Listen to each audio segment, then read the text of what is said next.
was Tamim Iqbal on that occasion. What's more, he'll get 4 runs, and that will bring up his 50 as well. ব্যর্থ middle order. Champions ট্রফির সেমিতে ভারতের বিপক্ষে বাংলাদেশের পুঁজি 264 run, Tamim মুশফিকের অর্ধশতক। পাহাড় ধসে নিহতের সংখ্যা বেড়ে 149 জন। রাঙামাটিতে অবর্ণনীয় দুর্ভোগে মানুষ, নিত্যপণ্যের দাম আকাশছোঁয়া। বাজারে কিছুই নাই, কোনো কিছু ভাবা যাচ্ছে না, যাই ছিল এগুলো শেষ। এমন দুর্ভোগ আমাদের বলা যায় না, বলার মতো ভাষা নাই। লন্ডনে বহুতল ভবনের আগুনে বাংলাদেশে একই পরিবারের 5 জন সহ এখনও নিখোঁজ অনেকেই। টাওয়ারের সামনে স্বজনদের ভিড়।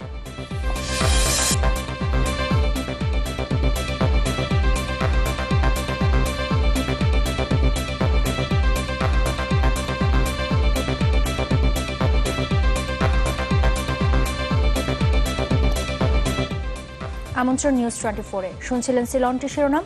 আপনাদের সাথে আছি আমরা দুজন, আমি নুসরাত হক এবং আমি ওয়াফিফ রহমান। বিজলি কেবল সঠিক মানে কেবল ব্যবহার করুন যুগের পর যুগ বিজলি কেবল। আর শুরুতেই স্ক্যান সিমেন্টের সৌজন্যে আইসিসি চ্যাম্পিয়ন্স ট্রফির খবর।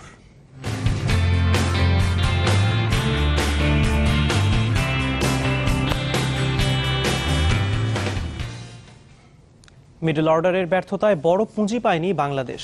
ভারতকে 265 রানের টার্গেট দিয়েছে মাশরাফির দল। বার্মিংহামের এজবাস্টনে টস হেরে ব্যাট করতে নেমে ভুবনেশ্বরের প্রথম ওভারে 0 রানে বোল্ড হন সৌম্য সরকার। টিকতে পারেননি আগ্রাসী খেলতে থাকা সাব্বির রহমানও। 36 রানে 2 উইকেট হারানোর পর দলের হাল ধরেন তামিম মুশফিক, গড়েন 113 রানের জুটি। 38তম হাফ সেঞ্চুরি করে 70 রানে তামিম ইকবালকে বিদায় করে দিলে ছন্দপতন হয় ব্যাটিং অর্ডারে। একে একে ফিরেন সাকিব, মুশফিক, মাহমুদুল্লাহরা। 26তম 50-তে মুশফিকের ব্যাট থেকে আসে 61 রান। শেষ দিকে মাশরাফির 30 রানে 7 উইকেটে 264 রান তোলে বাংলাদেশ।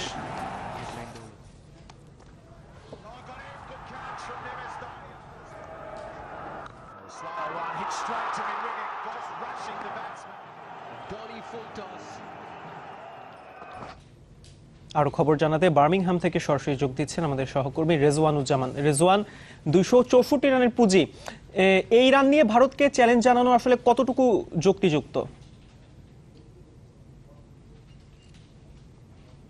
চ্যালেঞ্জ তো আসলে জানাতেই হবে ওয়াফিফ, যেটা যত কম রানই হোক কিংবা যত বেশি রানই হোক চেষ্টা করতেই হবে। 264 রান আসলেই কম হয়ে গেছে, সেটা নিয়ে কোনো সন্দেহ নেই। এই উইকেট, যেটা এজবাস্টনে বর্তমান যে উইকেট আমরা দেখলাম বাংলাদেশ ব্যাটিং করলো, সেখানে সম্পূর্ণ ফ্ল্যাট ব্যাটিং উইকেট। সেখানে আরও রান হওয়া উচিত ছিল, অন্তত পক্ষে 300-র কাছাকাছি, 280 থেকে 90 এবং 300-র কাছাকাছি রান হওয়া উচিত ছিল। কিন্তু বাংলাদেশি কিছু কিছু ক্ষেত্রে ভুল করে ফেলেছে। তামিমের উইকেটটি টার্নিং পয়েন্ট আমাদের কাছে মনে হয়েছে। এরপরে সাকিব, মুশফিক, মাহমুদুল্লাহ, মোসাদ্দেক সবাই স্টার্ট করেছিলেন, কিন্তু কেউই বড় স্কোর করতে পারেননি। শেষভাবে মাশরাফি বিন মুর্তজার কারণে কিন্তু রানটা 250+ হয়েছে। 250 রানের পুঁজিটা কম হতে পারে, কিন্তু বাংলাদেশের 4 জন পেস বোলার এবং 1 জন spinner Shakib Al Hasan, Mosaddek Hossain occasional spinner আছেন। যদি পেস বোলাররা শুরুটা দারুণ এনে দিতে পারে, বিশেষ করে ব্রেক থ্রু এনে দিতে পারে প্রথমেই 1 থেকে 2টি উইকেট, সেক্ষেত্রে ভারতকে চাপে ফেলা কিছুটা হলেও সম্ভব হবে। সেই অপেক্ষাতেই আছে পুরো বাংলাদেশ, এবং আমরাও আছি অপেক্ষায়। নিশ্চয়ই বাংলাদেশ দল ও পেসারদের উপর আস্থা রাখছে। ওয়াফিক, আপনাকে ধন্যবাদ রেজওয়ান আমাদের সাথে যোগ দেওয়ার জন্য। দর্শক, বার্মিংহাম থেকে যোগ দিয়েছিলেন সহকর্মী রেজওয়ানুজ্জামান। আমরা আনোয়ার ইস্পাত, দৃঢ়তার ইস্পাত ইনসাইড। আমরা আনোয়ার ইস্পাত, দৃঢ়তার ইস্পাত ইনসাইড।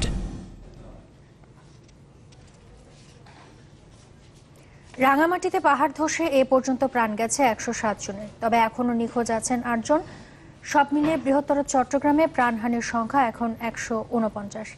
বিদ্যুৎ বিচ্ছিন্ন, বন্ধ সড়ক যোগাযোগ ব্যবস্থাও, মানুষের দুর্ভোগ অবর্ণনীয়। প্রশ্ন হচ্ছে, এটাই কি শেষ? বাস্তবতা বলছে রাঙামাটিতে ঝুঁকির মধ্যে রয়েছেন হাজারো মানুষ, যাতে অতিবৃষ্টিতে ফের দেখতে হবে মৃত্যুর মিছিল। রাঙামাটি প্রতিনিধি শামসুল আলমকে সঙ্গে নিয়ে আরও জানাচ্ছেন জি এম মোস্তাফিজুল আলম, ছবি তুলেছেন মিজানুর রহমান। সোমবার ইতিহাসের সর্বোচ্চ 365 মিলিমিটার বৃষ্টি হয়েছে রাঙামাটিতে। ধসে পড়েছে অসংখ্য পাহাড়, মাটি চাপায় মৃত্যু হয়েছে শতাধিক মানুষের। ঘটনার পর থেকে উদ্ধার তৎপরতা চলছে। বৃহস্পতিবারও এক সেনাসহ 3 জনের মরদেহ উদ্ধার করা হয়েছে। আমার ভাইয়ের বউ একটা, আর এক ফ্যামিলির 5 জন, 3 জন পাওয়া গেছে আর 2 জন পাওয়া যায়নি। এই আমার আব্বু আর আমার আম্মু। আমার আব্বু আহত হয়েছে, আমার আম্মুকে পাওয়া যাচ্ছে না। পাহাড়কে টিকিয়ে রাখে যে বন, সেই বন অনেক আগেই বিলীন হয়ে গেছে। পাহাড় কেটে যত্রতত্র গড়ে উঠেছে অসংখ্য বসতি। এখানে কেউ কারো কথা শোনে না। এখানে অনেক বস্তি আছে যেগুলা মানে ঝুঁকিপূর্ণ। এখানে বলতে গেলে 20,000-25,000-এর অধিক হবে। সরকার যদি মানুষের বাসস্থান দিত তাহলে মানুষ আর ঝুঁকিপুঙ্গ হইয়া আর এভাবে পাহাড়ের কুলে যাইয়া পাহাড় কাড়ি আর ঘর দুয়ার করি এখানে বাসা করতো না। কি করবো, জীবন জায়গা নাই জন্য মানে ওগুলো বানাইছে জায়গাগুলো, ঝুঁকিপূর্ণ জায়গা থাকতেই হয়। কার অবহেলায় কিংবা কার গাফিলতিতে এই সংকট, তার উত্তর নিয়ে হয়তো অনেক বিতর্ক হবে, কিন্তু পাহাড় যে মরণ ফাঁদে পরিণত হয়েছে তা মোটামুটি নিশ্চিত। এর সাথে যুক্ত হবে জলবায়ু পরিবর্তনের প্রভাব। ধীরে ধীরে বৃষ্টিপাতের মাত্রা আরও বাড়বে, অর্থাৎ শত মানুষের মৃত্যুর দৃশ্য ঘুরে ফিরে আসবে। চট্টগ্রাম, কাপ্তাই, RMK রোড এগুলো বিচ্ছিন্ন রাস্তাগুলো। অপরদিকে বিদ্যুৎ নাই, পানি সরবরাহ নাই, তাহলে মানুষের জীবন একেবারে হাঁপিয়ে উঠেছে। কাজে আমি সরকারের কাছে আবেদন জানাচ্ছি যে অতি দ্রুততার সাথে এই রাঙামাটি অঞ্চলটা দুর্গত এলাকা ঘোষণা করা হোক। ডেন্স পপুলেটেড এখানে কিন্তু আরো ল্যান্ডস্লাইড হলো, আরো অনেক লোক মারা যাওয়ার সম্ভাবনা বেশি। এখানে মানুষের প্রতি সচেতনতার অভাব আছে। কিন্তু আপনি দেখেন এত এখানে ওয়ার্নিং দেওয়া হচ্ছে, আপনি সরে আসেন, nobody is living the house. পাহাড় কেটে কিংবা পাহাড়ের পাদদেশে শত শত বাড়িঘর গড়ে উঠেছে। জীবন মৃত্যুর ঝুঁকির মধ্যে বসবাস করছেন হাজার হাজার মানুষ, কিন্তু স্থানীয় প্রশাসন এই ঝুঁকির বিষয়টি কখনোই মাথায় নেননি। GM Mustafizul Alam, channel 24, Rangamati. দর্শক, আরও জানাতে রাঙামাটি থেকে সরাসরি যোগ দিচ্ছেন জিএম মুস্তাফিজুল আলম। মুস্তাফিজ, আপনার রিপোর্টটিতে আসলে আমরা দেখছিলাম যে আসলে রাঙামাটির সার্বিক পরিস্থিতি আসলে খুবই খারাপ, যেখানে বিদ্যুৎ নেই, পানি নেই, সড়ক যোগাযোগ বিচ্ছিন্ন, মৃত্যু ঝুঁকিতে হাজারো মানুষ রয়েছে। সবকিছু মিলে আপনি যেহেতু ওখানে আছেন, মানে কেমন দেখছেন, কি অবস্থা ওখানে? এখানে আসলে যে একটি দুর্ঘটনা ঘটে গেছে, এটি আসলে ভয়াবহ দুর্ঘটনা বলতে হবে, কারণ আজকে আরও 4টি মরদেহ উদ্ধার করা হয়েছে। এর মধ্যে একজন সেনা সদস্যের লাশ উদ্ধার করা হয়েছে মানিকছড়ি থেকে, যিনি নিখোঁজ হয়েছিলেন। অর্থাৎ এখন রাঙামাটিতে 109 জনের মৃত্যু নিশ্চিত হওয়া গেছে।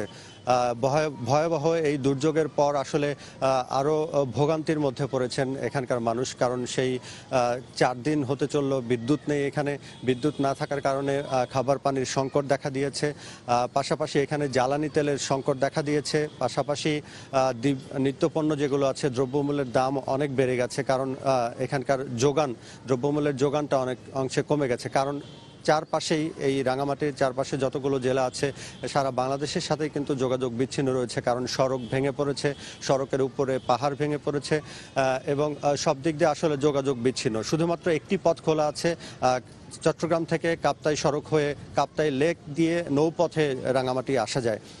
আর সেনাবাহিনী এরই মধ্যে এই চট্টগ্রাম রাঙামাটি সড়কের সংস্কার কাজ শুরু করেছে। সেনাবাহিনীর ইঞ্জিনিয়ারিং কোর সেই ঘাগড়া পয়েন্ট থেকে তারা কাজ শুরু করেছেন, কিন্তু এই কাজ কতদিন পর্যন্ত লাগবে, কতদিনের মধ্যে এই যোগাযোগ স্বাভাবিক হবে, সেটি এখন পর্যন্ত নিশ্চিত হওয়া যায়নি।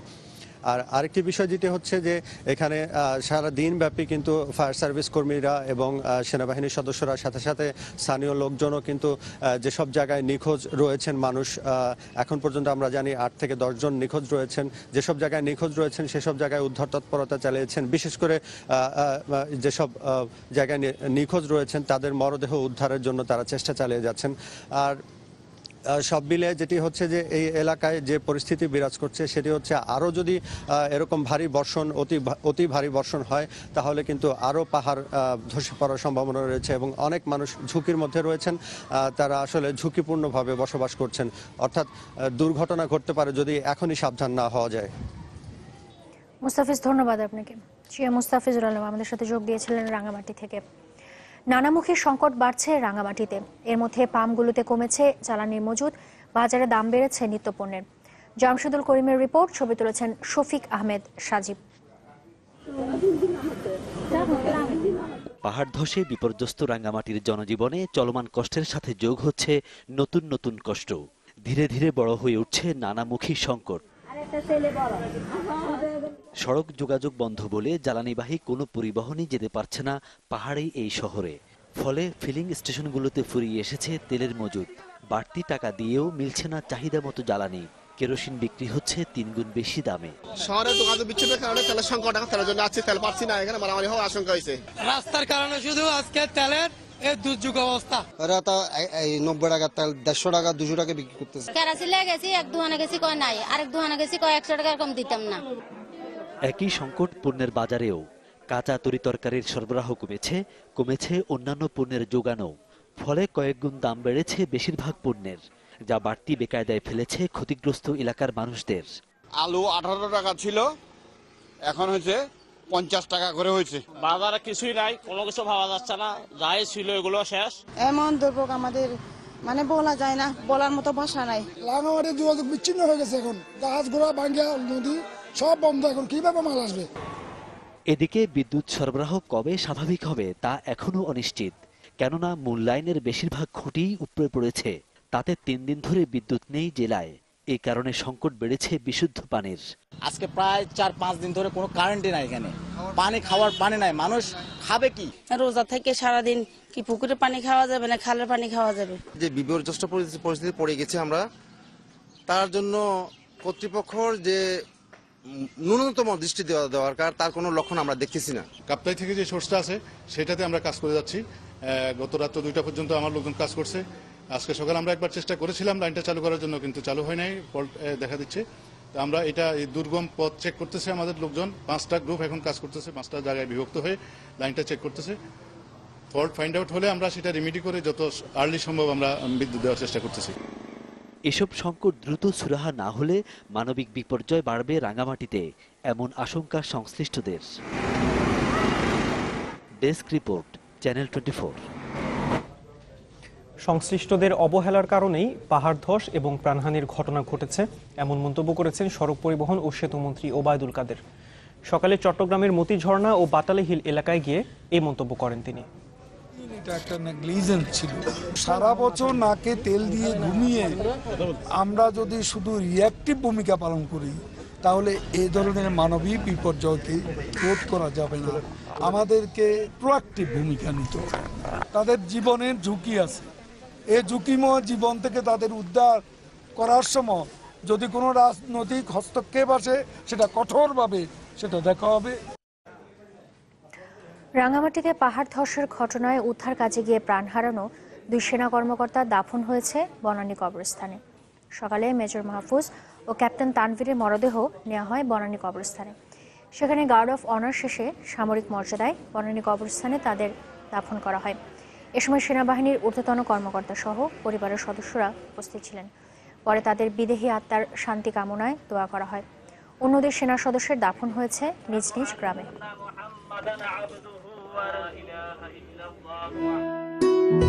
টেকো নুডলস, সময়ে অসময়ে সব সময়। 3 দিনের সফরে এখন সুইডেন প্রধানমন্ত্রী শেখ হাসিনা। স্থানীয় সময় বুধবার রাত 9:45 স্ক্যান্ডিনেভিয়ান একটি ফ্লাইটে দেশটির রাজধানী স্টকহোম পৌঁছান তিনি। বাংলাদেশের কোনো প্রধানমন্ত্রী এটি প্রথম সুইডেন সফর। সফরে দেশটির রাজা, প্রধানমন্ত্রী এবং শীর্ষ ব্যবসায়ীদের সাথে বৈঠক করবেন শেখ হাসিনা। 47 সদস্যের ব্যবসায়ী প্রতিনিধি দল নিয়ে স্টকহোমে আন্তর্জাতিক বাণিজ্য সেমিনারে অংশ নেবেন তিনি। এই সফরে বাংলাদেশের অর্থনৈতিক অবস্থান বিবেচনায় একটি দীর্ঘমেয়াদী রূপরেখার চূড়ান্ত সিদ্ধান্ত আসবে যৌথ ঘোষণায়।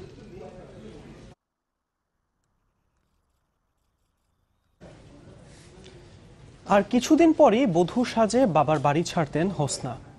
পরিবারের চলছিল তারই প্রস্তুতি, কিন্তু লন্ডনে গ্রেনফেল টাওয়ারের আগুনে সবই এখনো অনিশ্চিত। ওই ঘটনার পর থেকে পুরো পরিবারটি নিখোঁজের তালিকায়। একই অবস্থা ওই ভবনের অনেক বাসিন্দার। আগুনের ঘটনায় প্রাণ গেছে অন্তত 17 জনের। উদ্ধার করা হয়েছে দগ্ধ 65 জনকে, যাদের মধ্যে 17 জনের অবস্থা আশঙ্কাজনক। নিখোঁজদের সন্ধানে চলছে তল্লাশি। স্বজনদের অনেকেই ভিড় করছেন গ্রেনফেল টাওয়ারের সামনে। 22 বছরের হোসনা। আগামী 29 জুলাই মেহেদিরাঙ্গাহাতে বিয়ের পিঁড়িতে বসার কথা ছিল এই বাংলাদেশি তরুণীর। তবে লন্ডনের গ্রেনফেল টাওয়ারের বিভীষিকাময় আগুনে সেই স্বপ্ন এখন ধূসর। হোসনা সহ তার বাবা কমরু মিয়া, মা রাজিয়া বেগম এবং 2 ভাই হামিদ ও হানিফের কোনো খবর নেই। গেল মঙ্গলবার রাতে ভবনটিতে আগুন লাগার পর রাত 3টায় সবশেষ ওই পরিবারের সাথে কথা হয় স্বজনদের। গ্রেনফেল টাওয়ারের 17 তলায় 144 নম্বর ফ্ল্যাটে থাকতেন তারা। গ্রামের বাড়ি মৌলভীবাজারের বিরোইন বাদে। লাগাবাড়ি আমার চাচার ঘরের বাইরে ফোন করছে, তানিমাই ফোন করছে যে আমরা বাসাও পাইছা, আমরা বিল্ডিং আগুন লাগি গেছে।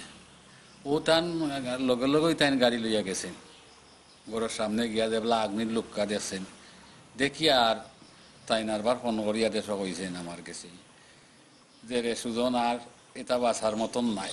প্রথমে আমার বড় ভাই আসবেন চেলসি, তার খান্দা তুই দেখেন, তাই ফোন দিয়া কইছেন যে ওলা ওলা আগুন লাগছে, এবং ফোনে অনেক আলাপ হয়েছে, 2টা পর্যন্ত ফোনে আলাপ হয়েছে আমার চাচার করে বোনের লগে।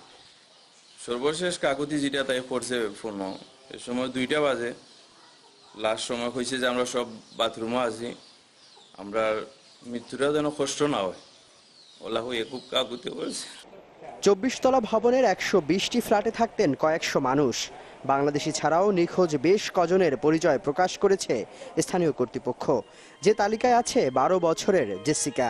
এছাড়া 11 তলায় স্ত্রী ও কন্যাকে নিয়ে থাকতেন আলিয়ার জাফরি, খোঁজ নেই তারও। 27 বছর বয়সী মরিয়ম থাকতেন 19 তলায়। মঙ্গলবার রাত 2:30টার পর তিনি নিখোঁজের তালিকায়। একই অবস্থা মোহাম্মদ নূর তুক্কু নামে এক ইরিত্রীয় ব্রিটিশ এবং তার স্ত্রী সন্তানের। শিল্পী খাদিজা সাই ও তার মায়ের সন্ধান চেয়ে আবেদন করেছেন লেবার দলের এক এমপি। আমার চাচার কোনো খোঁজ পাইনি এখনো, হাসপাতালগুলোতে খোঁজ নিয়েছি, সেখানেও নেই সে। প্রত্যক্ষদর্শীরা জানান বাসিন্দাদের অনেকেই প্রাণে বাঁচতে লাফিয়ে পড়েন। শাকিল মাহমুদ, চ্যানেল 24। একটা বিরতি নিচ্ছি, ফিরে এসে থাকছে। ট্রেনের আগাম টিকিট বিক্রিতে ভিড় থাকলেও ফাঁকা বাস কাউন্টার। আগামী সপ্তাহে রাজধানীতে বাড়ছে নিরাপত্তা, জানালেন ডিএমপি কমিশনার।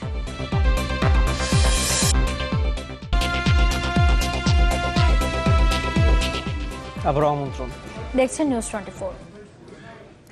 ঈদ উল ফিতর উপলক্ষে আগাম টিকিট বিক্রির চতুর্থ দিনে বাস ও ট্রেনে দেওয়া হয় 24 জনের টিকিট। এজন্য কমলাপুর রেল স্টেশনে ছিল উপচে পড়া ভিড়। তবে টিকিট কেনার চাপ কম ছিল বাস টার্মিনালে। কাউন্টারগুলো থেকে বলা হচ্ছে 22 থেকে 24 জুনের টিকিট বিক্রি শেষ। এদিকে ঈদ যাত্রা নির্বিঘ্ন করতে বাংলাদেশ বাস ট্রাক ওনার্স অ্যাসোসিয়েশনের সাথে মতবিনিময় করেছেন ঢাকা মহানগর পুলিশ কমিশনার। কাঙ্ক্ষিত টিকিট পেতে কমলাপুর রেল স্টেশনে রাত থেকে টিকিট প্রত্যাশীদের ভিড়। আজ দেয়া হয় 24 জুনের টিকিট। তবে টিকিট বিক্রি নিয়ে যাত্রীদের ছিল নানা অভিযোগ। ভোরের নামাজের পর থেকে আমরা অপেক্ষা করছি টিকিটের জন্য, কিন্তু এখনো শঙ্কায় আছি। শুনছি যে সামনে যে টিকিটগুলো বিক্রি হয়েছে, এখনো অনিশ্চয়তার মধ্যে আছি যে টিকিট পাবো কিনা। এখন সবচেয়ে মোকাবেলা কাউন্টার একটা, এই জন্য আমাদের কষ্টটা বেশি।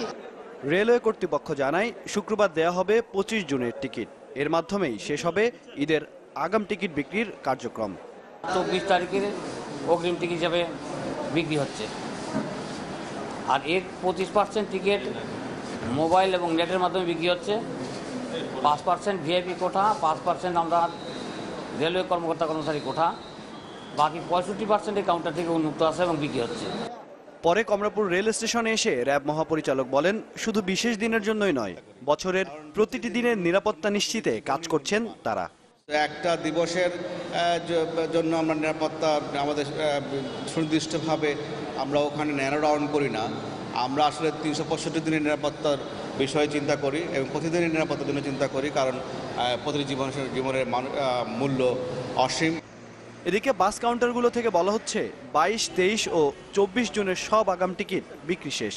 তবে মিলবে 25 ও 21 জুনের কিছু টিকিট। টিকিট কেনা বেচে ভালো। 20 তারিখে সারাদিন আছে, আর 21 তারিখে সকাল দুপুরে পর্যন্ত আছে। 22 তারিখ রাতের থেকে সিট মোটামুটি ঈদের আগ পর্যন্ত শেষ। ঈদ যাত্রা নির্বিঘ্ন করতে দুপুরে গাবতলীতে পরিবহন মালিকদের সংগঠন বাংলাদেশ বাস ট্রাক ওনার্স অ্যাসোসিয়েশনের সাথে মত বিনিময় করেন ঢাকা মহানগর পুলিশ কমিশনার। এ সময় তিনি বলেন, আগামী সপ্তাহ থেকে রাজধানীতে নিরাপত্তা ব্যবস্থা আরও বাড়ানো হবে। আফগান পার্টি, মলম পার্টি অপতৎপর রোধে আমাদের সকল গোয়েন্দা সংস্থা, ডিবি পুলিশ, থানা পুলিশ, ইউনিফর্ম পুলিশ সবাই আমরা ঐক্যবদ্ধভাবে কাজ করছি মালিক এবং শ্রমিকদের সাথে নিয়ে। এছাড়া যাত্রী হয়রানি আর অসৎ উদ্দেশ্যে যানবাহন র্যাকারিংয়ের প্রমাণ পেলে সংশ্লিষ্টদের বিরুদ্ধে ব্যবস্থা নেওয়ার হুঁশিয়ারি দেন তিনি। হিরণ খান, চ্যানেল 24, ঢাকা। ঈদ উপলক্ষে রাজধানী ছাড়ার আমেজ এখনো লাগেনি সদরঘাট লঞ্চ টার্মিনালে। এখনো জমে ওঠেনি যাত্রীদের চিরচেনা ভিড়, তবে আছে স্বাভাবিক ব্যস্ততা। যদিও ঈদে প্রত্যাশিত যাত্রা নিশ্চিত করতে অনেকেই টিকিট আগাম বুকিং করে রাখছেন। লঞ্চ মালিকরা বলছেন আগামী 22, 23 ও 24 তারিখের টিকিটের চাহিদা সবচেয়ে বেশি। তবে বর্ষাকাল হওয়ায় ঝড় বৃষ্টির আশঙ্কা করছেন যাত্রীরা। বলছেন যে কোনো অনিয়ম রুখতে বাড়াতে হবে সরকারি নজরদারি।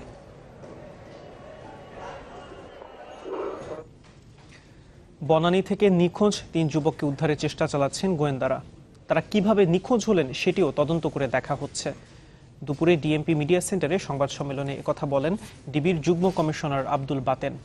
জানান ঈদকে সামনে রেখে রাজধানীবাসীর নিরাপত্তায় বিশেষ গুরুত্ব দিচ্ছে আইনশৃঙ্খলা বাহিনী।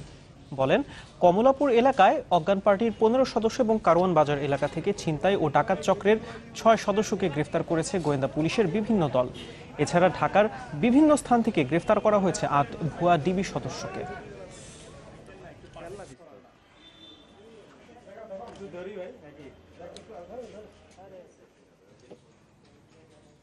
কিশোরগঞ্জের হোসেনপুরে সক্রিয় হয়ে উঠেছে মোবাইল ফাঁদ প্রতারক চক্র। উঠতে বসী তরুণ আর নারীদের টার্গেট করে মোবাইল ফোনের মাধ্যমে তারা দিচ্ছে লোভনীয় অফার। আর সেই ফাঁদে পা দিয়ে প্রতিদিনই টাকা খোয়াচ্ছে সাধারণ মানুষ। তবে পুলিশের দাবি এসবের কিছুই তারা জানেন না। কিশোরগঞ্জ থেকে সুলতান মাহমুদ কনিকের রিপোর্ট, ছবি তুলেছেন আলম ফয়সাল। জিজ্ঞাসা গাড়ি নিবা না, এই টাকা নিবা? আমি কইছি যে গাড়ি, আমি কইছি টাকা নেব। পরে টাকা লাগা কইছি যে কষ্ট লাগবো। পরে তো আমার কইতে আমার হিনতে টাকা দিব, বিকাশে দেয়া কোনো টাকা না দিয়ে আমি টিয়া ভাড়াইতাম। কিশোরগঞ্জের হোসেনপুর উপজেলার কলেজ শিক্ষার্থী একলাস 22 লাখ টাকা পাওয়ার লোভে প্রতারক চক্রের খপ্পরে পড়ে একদিনে বিকাশ করেন 64,000 টাকা। কিন্তু পুরস্কার তো দূরে থাক, এখন বিকাশের টাকা পরিশোধ নিয়েই বিপাকে পড়েছে তার পরিবার। আমার বাচ্চারে দুন মাইরেও ফেলে তো কিছু করতাম না, ওই এই বিকাশের বেলাকে এই ভুল করলো, বাকি কে রেটিহা দিল। শুধু একলাস নয়, তার মতো পুরস্কার পাবার আশায় বিকাশ করে প্রতারিত হয়েছেন হোসেনপুর উপজেলার পুমদি গ্রামের আরো অনেকে। যখন 6,000 টাকা আরো চাচ্ছে তখন আমি বুঝতে পারছি যে এতটা টাকা চাওয়া তো এটা একটা প্রতারণার পড়তে গেছে। একটা হলো ক্যাশিনের মাধ্যমে ছাড়া হয়েছে, আবার এই নাম্বারে যখন একটা নাম্বারে কিন্তু প্রতিদিন 15,000 উপর পরে আমরা এই নাম্বারে বলছি সেন্ড মানি করার জন্য, সেন্ড মানির মাধ্যমে ছাড়ছে। অভিযোগ রয়েছে বিকাশের স্থানীয় কিছু এজেন্টের সাথে প্রতারক চক্রের যোগসূত্র রয়েছে। বিশেষ করে কলেজ শিক্ষার্থী একলাসকে বাকিতে টাকা বিকাশ দেয় সন্দেহ ঘনীভূত হয়। তাদেরকে কিভাবে বুদ্ধি দেয়া যায় এত টাকা দিলে তোমরা এত টাকা পাইবা। 15 দিনের মধ্যে আমাদের ইউনিয়নে প্রায় 4-5টা ঘটনা ঘটছে। তবে এতদিন কিছু না শুনলেও ঘটনা জানার পর ব্যবস্থা নেয়ার আশ্বাস দিয়েছে পুলিশ প্রশাসন। টুপে ফেলে তার বৃহত্তর একটা টাকা পাইছে বলে তার প্রতারণা করে। তা আমার কাছে কেউ আসে নাই, যদি আমাদের এলাকায় কেউ এই ধরনের প্রতারিত হয়ে থাকে আমার কাছে আসি, অবশ্যই আমি আইনগত ব্যবস্থা নিই। শুধু পুমদি গ্রাম নয়, আশপাশের আরো বেশ কয়েকটি এলাকায় প্রতারণার ফাঁদ পেতেছে প্রতারক চক্র। তাই এ বিষয়ে সচেতনতা বাড়ানোর পাশাপাশি দ্রুত চক্রটিকে ধরার দাবি স্থানীয়দের। সুলতান মাহমুদ কনিক, চ্যানেল 24, কিশোরগঞ্জ। নিউজ 24-এর সময় হলো আরেকটি বিরতির। ফিরে এসে থাকছে ঈদ ঘিরে ব্যস্ত নারায়ণগঞ্জের জামদানি পল্লীর কারিগররা। প্রতি শুক্রবার বসছে হাট, ন্যায্য মজুরি না পাওয়ায় হতাশ তাঁতিরা।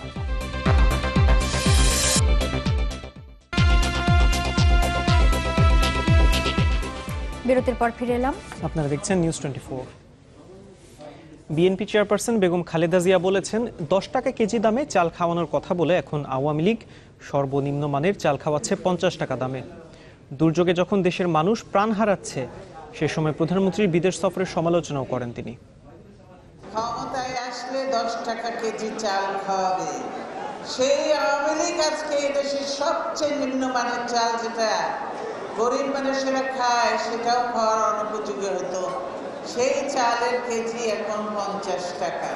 155 জন মারা গেছে, আর্মির লোকজনও সেখানে মারা গেছে এবং এখনো অনেক নিখোঁজ রয়েছে, কিন্তু আওয়ামী লীগের নেত্রী এখন প্লেজার ট্রিপে আছে। ব্যাংক আমানতের উপর আবগারি শুল্ক বাড়ানো আর সঞ্চয়পত্রের সুদের হার কমানোর বিরুদ্ধে অবস্থান নিয়েছেন কৃষিমন্ত্রী মতিয়া চৌধুরী। দুপুরে জাতীয় সংসদে বাজেটের উপর সাধারণ আলোচনায় তিনি বলেন, আইএমএফ একটি ব্যর্থ প্রতিষ্ঠান। তাদের পরামর্শে সঞ্চয়পত্রে সুদের হার কমানো ঠিক হবে না। ৭০-৭৫ লক্ষ লোকই ১ লক্ষ ১ টাকা থেকে ১০ লক্ষ টাকার আমানতকারী, এরাই দেবে ২০০ কোটি টাকার উপরে। এবং এই টাকার জন্য আমরা কি এই বিপুল সংখ্যক লোক যাদের আয় তাদের আয় আমরা কমিয়ে দেব? এটা করলে তো মাননীয় অর্থমন্ত্রীকে ওই রবীন্দ্রনাথ ঠাকুরের গুপ্তধন গল্পের সেই পিতামহে পরিণত হতে হবে, যে নাকি যক্ষ বানায় নিজের নাতিরে হত্যা করে সেই গুপ্তধন পাহারায় বসায় দিছিল। চর দখলের মতো গুলশানের বাড়ি দখল করেছে সরকার। আবারও এমন অভিযোগ করেছেন বিএনপি নেতা ব্যারিস্টার মওদুদ আহমদ। দুপুরে সুপ্রিম কোর্ট আইনজীবী সমিতি মিলনায়তনে সংবাদ সম্মেলনে তিনি অভিযোগ করেন, শুধু বিরোধী রাজনীতি করার কারণেই তড়িঘড়ি করে গুলশানের বাড়ি থেকে তাকে উচ্ছেদ করেছে সরকার। বাড়ি হারানোর পর কোথায় রাত্রি যাপন করছেন মওদুদ? সাংবাদিকদের প্রশ্নের জবাবে তিনি বলেন, গুলশানের একটি ফ্ল্যাটে থাকছেন তিনি। এদিকে মওদুদকে কোনো রকম নোটিশ ছাড়াই তার বাড়ি থেকে উচ্ছেদ করা হয়েছে বলে দাবি করেন বিএনপি সমর্থিত আইনজীবীরা।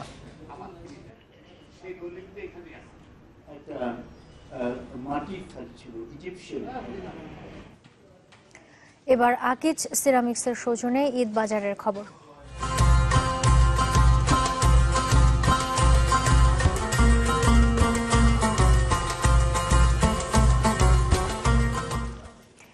ঈদ মানেই নতুন পোশাক, তবে সেই পোশাকে আধুনিকতার যত ছোঁয়াই লাগুক, বাঙালি নারীর পছন্দের তালিকায় শাড়ির অবস্থান এখনও উঁচুতে। ঈদ সামনে রেখে তাই ব্যস্ত নারায়ণগঞ্জের রূপগঞ্জ জামদানি পল্লীর কারিগররা। প্রতি শুক্রবার হাট বসছে সেখানে, তবে ন্যায্য মজুরি না পাওয়ায় হতাশ তাঁতিরা।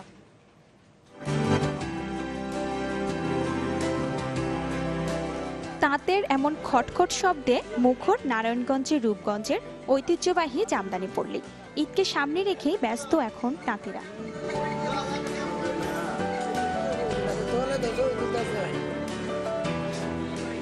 তাদের শিল্পময় স্পর্শে ফুটে উঠেছে ফুলপায়ের, আটপায়ের, আঙুর, টোনাপায়ের ও কুচি প্রিন্ট সহ নানা রং ও মানের চোখ ধাঁধানো কারুকাজ। প্রতি শুক্রবার ভোর ৫টা থেকে ৭টা পর্যন্ত এই পল্লীতে নানা ডিজাইনের শাড়ির পসরা সাজিয়ে বসছেন বিক্রেতারা। এখানে অনেকের ভিতরে দেখা যায় যে ভালোই পাওয়া যায়। তাঁতিরাও মনে করেন যে যাচাই বাছাই করে যার কাছে সঠিক মূল্যটা পায় তার কাছে তারা বিক্রি করতে পারে। তবে কাজের চাপ বাড়লেও ন্যায্য মজুরি না পাওয়ার অভিযোগ রয়েছে অনেক তাঁতির। সারা বছর যা পাইতাম এখনো তাই পাইতেছি আর কি, এই মালের রেট যা ছিল তাই। আগে কাজ করছি যে ন্যায্য দাম পাইছি, এখন কাজ বেশি করে ন্যায্য দাম পাই না আমরা। এদিকে যুগের আধুনিকতায় জামদানি এখন বিক্রি হচ্ছে অনলাইনে, এতে আশার আলো দেখছেন বিক্রেতারা। পৃথিবীর মধ্যে অনলাইনে দেখে নিউ কোয়ালিটি কি আছে, যখন নিউ কোয়ালিটির মধ্যে পায় তখন নিউ কোয়ালিটির মধ্যে ওই শাড়িগুলো আমাদের পৌঁছা যায়। জামদানি শিল্প রক্ষায় সংশ্লিষ্ট সবাইকে এগিয়ে আসার আহ্বান জানিয়েছেন বেসিক মালিক কল্যাণ সমিতি। হাটটা থাকাতে ক্রেতা আসার কারণে আমাদের একটু বেচা কিনা ভালো হয়, কারণ মানুষ জানতে পারছে যেখানে জামদানি শাড়ি আছে, বেচা কিনা হয়, এই জন্য আমাদের লোক এখন মানে থাকাতে বেশি লোক হয়। প্রায় ৩ শতাধিক তাঁত কারখানা নিয়ে শীতলক্ষ্যা নদীর তীরে গড়ে উঠেছে ঐতিহ্যবাহী এই জামদানি পল্লী, যেখানে কাজ করছেন নারী সহ প্রায় ২,০০০ কারিগর। Desk report, channel 24। সময় হলো আরেকটি বিরতির, এরপর দেখবেন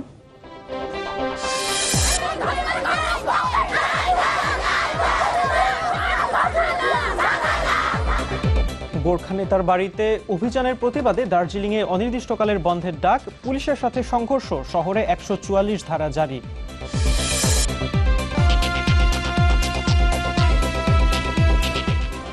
আপনারা দেখছেন নিউজ 24।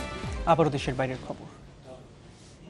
চীনের জিয়াংশু প্রদেশে একটি কিন্ডারগার্টেন স্কুলের গেটে বিস্ফোরণে নিহত হয়েছেন ৭ জন, আহত হয়েছেন অন্তত ৫৯ জন। স্থানীয় সময় বিকেলে ফেংজিয়ান শহরে স্কুল গেটের সামনে বিস্ফোরণটি হয়। এ সময় শিশুরা স্কুল শেষে বের হচ্ছিল। এতে ঘটনাস্থলেই 2 জনের মৃত্যু হয়, হাসপাতালে মারা যায় আরও 5 জন। নিহতের মধ্যে কোনো শিশু ছিল কিনা তা জানা যায়নি, তবে আহতদের মধ্যে বেশ কয়েকজন শিশু রয়েছে। এখন পর্যন্ত বিস্ফোরণের কারণ জানা যায়নি। গোর্খা নেতার বাড়িতে আইনশৃঙ্খলা বাহিনীর অভিযান ঘিরে রণক্ষেত্রে রূপ নিয়েছে পশ্চিমবঙ্গের দার্জিলিং। দফায় দফায় পুলিশের সাথে সংঘর্ষ হয়েছে বিক্ষোভকারীদের। পুলিশ সুপারের বাড়িসহ বিভিন্ন স্থানে আগুন দিয়েছে তারা। একই সাথে ডাক দেওয়া হয়েছে অনির্দিষ্টকালের বন্ধের। এমন অবস্থায় দার্জিলিংয়ে জারি করা হয়েছে 144 ধারা। সিলেবাসে বাংলা ভাষা বাধ্যতামূলকের প্রতিবাদ এবং আলাদা গোর্খা রাজ্যের দাবিতে গেল 8 জুন থেকেই উত্তপ্ত দার্জিলিং। গোর্খা নেতার বাড়িতে অভিযান সেই আগুনেই যেন ঘি ঢেলেছে। বৃহস্পতিবার সকালে গোর্খা জনমুক্তি মোর্চা নেতা বিমল গুরুঙ্গের বাড়িতে অভিযান চালায় পুলিশ। উদ্ধার করা হয় দেশীয় অস্ত্রসহ বিপুল পরিমাণ বিস্ফোরক। তবে এ সময় বাড়িতে কেউ ছিলেন না। এ ঘটনায় বিক্ষুব্ধ মোর্চা কর্মীরা রাজপথে নেমে আসেন। পুলিশের সাথে দফায় দফায় সংঘর্ষে রণক্ষেত্রে রূপ নেয় গোটা শহর। জারি করা হয় 144 ধারা। কালিম্পংয়ে পুলিশ সুপারের বাড়ি, রেশম দপ্তর আর হিলটপ ট্যুরিস্ট লজে আগুন দেয় বিক্ষোভকারীরা। আগুন ধরিয়ে দেওয়া হয় গণমাধ্যমের গাড়িতেও। গোর্খাদের দাবি সম্পূর্ণ অভিযানের ঘটনাই সাজানো। আর বিজেপি নেতারা বলছেন গোর্খা জনগোষ্ঠীকে উস্কে দিয়ে রাজনীতি করছে পশ্চিমবঙ্গ সরকার। গোর্খারা তাদের যে পরম্পরাগত রাজনীতি তারা ওটাই করে চলেছে, কিন্তু আমাদের মুখ্যমন্ত্রী এবং টিএমসি জোর করে ওখানে ঢোকার চেষ্টা করছে, ওদেরকে প্রভোগ করছে, তাদেরকে বাধ্য করা হয়েছে আজকে এই আন্দোলনে যেতে, এবং সেটাকে আর উস্কানো হয়েছে যাতে পাহাড়ের আন্দোলনকে দেখিয়ে উত্তর বাংলায় টিএমসি শক্তি বাড়ানো যায়। পরিস্থিতি নিয়ন্ত্রণে 6 কোম্পানির সেনা পাঠানোর সিদ্ধান্ত নিয়েছে কেন্দ্রীয় সরকার। গ্রেফতার করা হয়েছে মোর্চা নেতা করুণা গুরুঙ্গকে। পাপিয়া সুলতানা, চ্যানেল 24। শেষ করব নিউজ 24। তার আগে সিলন শিরোনামগুলো জানাবো আরেকবার। চ্যাম্পিয়ন্স ট্রফির সেমিফাইনালে মিডল অর্ডার ব্যর্থতায় 264 রানের পুঁজি বাংলাদেশের। ব্যাট করতে নেমে স্বাচ্ছন্দ্য ভারত। পাহাড় ধসে নিহতের সংখ্যা বেড়ে 149 জন। রাঙ্গামাটিতে অবর্ণনীয় দুর্ভোগে মানুষ। নিত্যপণ্যের দাম আকাশ ছোঁয়া। বাজারে কিছুই নাই, কোনো কিছু ভাবা যাচ্ছে না, যাই ছিল এগুলো শেষ। এমন দুর্ভোগ আমাদের বলা যায় না, বলার মতো ভাষা নাই। লন্ডনে বহুতল ভবনের আগুনে বাংলাদেশি একই পরিবারের 5 জন সহ এখনো নিখোঁজ অনেকে। টাওয়ারের সামনে স্বজনদের ভিড়। এই ছিল নিউজ 24-এ। সাথে থাকার জন্য সবাইকে ধন্যবাদ।